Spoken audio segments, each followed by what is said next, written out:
Hi guys, welcome back to నిక్సరూస్ creation. నేను ఇవాళ తాతమ్మల కాలం నాటి దప్పలం అనమాట. ఇది ట్రెడిషనల్ ఫుడ్, చాలా బాగుంటుంది అనమాట. మనకి పెళ్లి భోజనాల్లోనూ ఏదైనా ఫంక్షన్లో కూడా ట్రెడిషనల్ ఫుడ్ పెట్టినప్పుడు కంపల్సరీ ఈ ముక్కల దప్పలం అన్నది పెడతారనమాట. ఇది గుమ్మడికాయ, సొరకాయ అండ్ ములక్కాయ కాంబినేషన్లో చేస్తారు. కొంచెం బెల్లం అది కూడా వేస్తారనమాట. చాలా బాగుంటుంది టేస్ట్ అయితే. దీన్ని ముద్దపప్పుతో కలుపుకొని ఈ దప్పలం తింటే చాలా బాగుంటుంది అనమాట. సో ఇది ఎలా తయారు చేసుకోవాలన్నది ఇప్పుడు మనం ప్రాసెస్లోకి వెళ్ళిపోదాం. దానికోసం అని చెప్పి నేను రౌండ్ ఆనపకాయ ఉంటుంది కదా, ఆ ముక్క తీసుకున్నాను. హాఫ్ ముక్క చాలా లేతగా ఉంది. లేతది అయితే కనుక చాలా బాగుంటుంది అనమాట. గుమ్మడికాయ ఒక పావు గుమ్మడికాయ ముక్క కూడా తీసుకున్నాను అనమాట. వీటిని చెక్కు తీసుకుని నీట్గా మనకి ఏ సైజు కావాలంటే ఆ సైజు ముక్కలుగా కట్ చేసేసుకోవాలి. నేనైతే ఈ సైజు కట్ చేసుకున్నాను. మరీ పెద్దవి కట్ చేసుకోలేదు, అలానే మరీ చిన్నవి కాదు. ఈ విధంగా కట్ చేసుకున్నాను అనమాట. ఆనపకాయ ముక్కలు, గుమ్మడికాయ ముక్కలు, ఒక అర డజను ములక్కాయ ముక్కలు అండ్ ఒక మీడియం సైజు ఆనియన్ ఇలా చక్రాల్లాగా కట్ చేసుకుని అవి కూడా యాడ్ చేసుకోవాలి. వేసుకొని ఇందులో తగినన్ని వాటర్ పోసుకొని ఒక 2 గ్లాసెస్ వరకు వాటర్ పోసుకుని దీన్ని ఉడకపెట్టుకోవాలన్నమాట. ఒక ½ లీటర్ వరకు అయితే నేను వాటర్ పోసుకుంటున్నాను అనమాట. ఎందుకు అంటే ఇది పులుసు అన్నది మనకి కొంచెం లిక్విడ్గానే ఉంటుంది అనమాట. సో అందుకోసం అని చెప్పి మనము వాటర్ అన్నది ఎక్కువ యాడ్ చేసుకోవచ్చు. మనకి ఎంత కావాలంటే అంత యాడ్ చేసుకోవచ్చు అనమాట. ఇప్పుడు దీన్ని పొయ్యి మీద పెట్టి ఉడకబెట్టేసుకుందాం. గ్యాస్ ఆన్ చేసుకొని ఒక 2 స్పూన్స్ నేను గల్లుప్పు అయితే యాడ్ చేసుకుంటున్నాను అనమాట. తర్వాత టేస్ట్ చూసుకుని అడ్జస్ట్ చేసుకోవచ్చు. అండ్ ఒక నిమ్మకాయ సైజ్ అంతా చింతపండు కూడా నానబెట్టేసుకున్నాము. నేనైతే ఇంత చింతపండు అయితే తీసుకుంటున్నాను అనమాట. కొంచెం వాటర్ కాసుకొని అందులో వేసుకొని నానబెట్టుకోవాలి. చూడండి, నేను ఆల్రెడీ హాట్ వాటర్ చేసుకొని అందులో చింతపండు కూడా నానబెట్టేసుకున్నాను అనమాట. ఇప్పుడు దీని మీద మూత పెట్టేద్దాం. ఒక హాఫ్ కుక్ వరకు అవ్వాలన్నమాట ఇవి. ఫస్ట్ ఇది కొంచెం ఉడుకుతున్నాయి అనుకున్నప్పుడు టమాటా ముక్కలు కూడా ఒక మీడియం సైజు టమాటాస్ ఒక 3 తీసుకున్నాను అనమాట. ఇవి కూడా వేసుకుని ముక్కలన్నీ బాగా ఉడికే వరకు ఉడకబెట్టుకుందాం.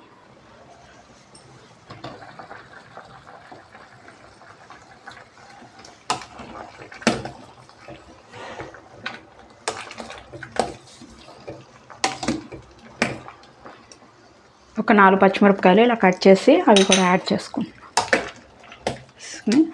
మళ్ళీ మూత పెట్టేసుకుందాం. ఒకసారి ముక్కలు ఉడికినాయేమో చూసుకుందాము.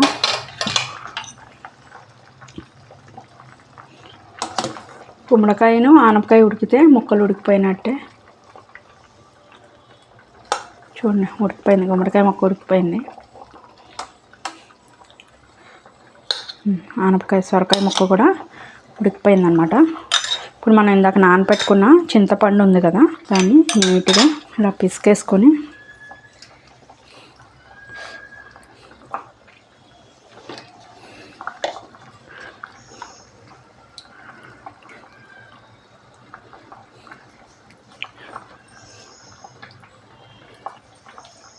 చూడండి, కొంచెం పిసికి కొంచెం వాటర్ పోసుకొని ఇలా 2-3 సార్లు తీసుకున్నాను అనమాట.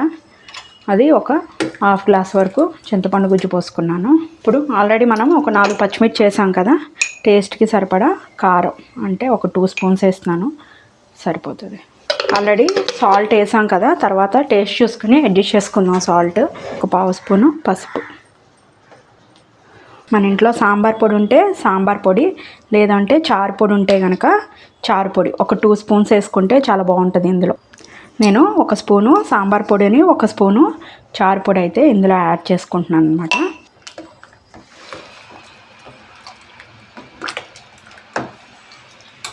ఇప్పుడు ఒక 2 స్పూన్లు శనగపిండి, ఒక 2 స్పూన్స్ సరిపోతుంది. ఒక బౌల్లోకి తీసుకొని ఒక ½ గ్లాసు వాటర్ పోసుకొని దీన్ని ఉండలు లేకుండా చక్కగా కలిపేసుకోవాలి. ఇది ఏంటి అంటే చిక్కపడటం కోసం అనమాట. దప్పలము చిక్కపడటం కోసం అని చెప్పి.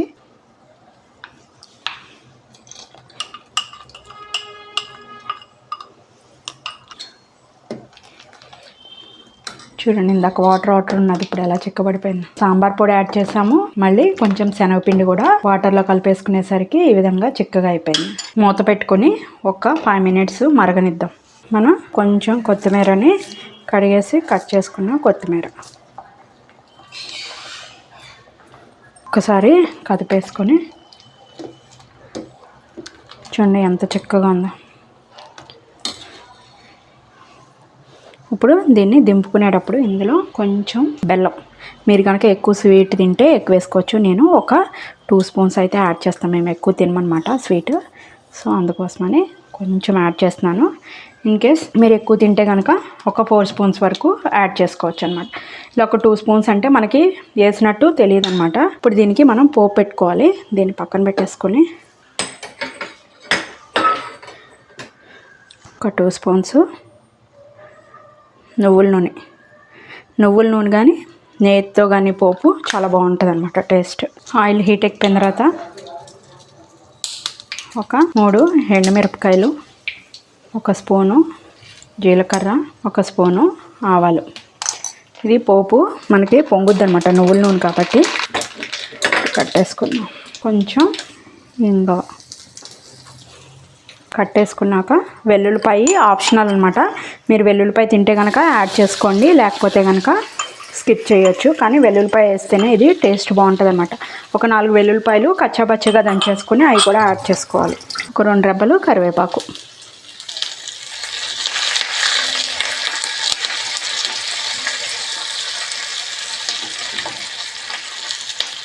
ఫైనల్గా ఈ తాలింపు ఇందులో యాడ్ చేసేసుకున్నాము.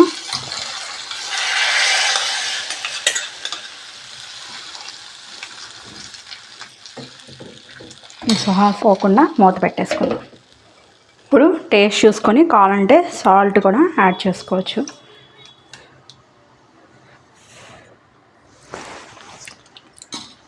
నాకు సరిపోలేదు, నేను ఒక 3 స్పూన్స్ సాల్ట్ అయితే యాడ్ చేసుకుంటున్నాను.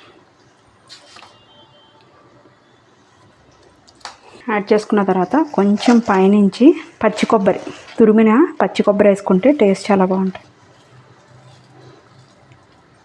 నేనైతే ఒక 2 స్పూన్స్ యాడ్ చేస్తున్నాను, మీ ఇష్టం.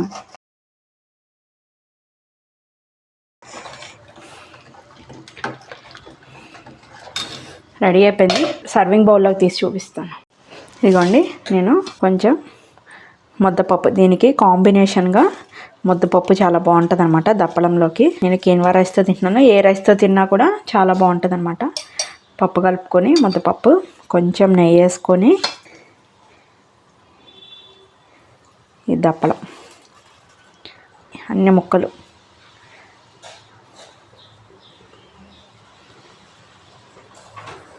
మునక్కాయ వేసుకొని, గుమ్మడికాయ కూడా చూడండి ఎంత మెత్తగా ఉడికిపోయిందో. కుక్కర్తో పని లేకుండా చక్కగా ఉడికిపోతుంది అనమాట. ఇలా ఒక్కొక్క ముద్దలో ఇలా గుమ్మడికాయ ముక్క పెట్టుకొని, సొరకాయ ముక్క, ఆనపకాయ ముక్క,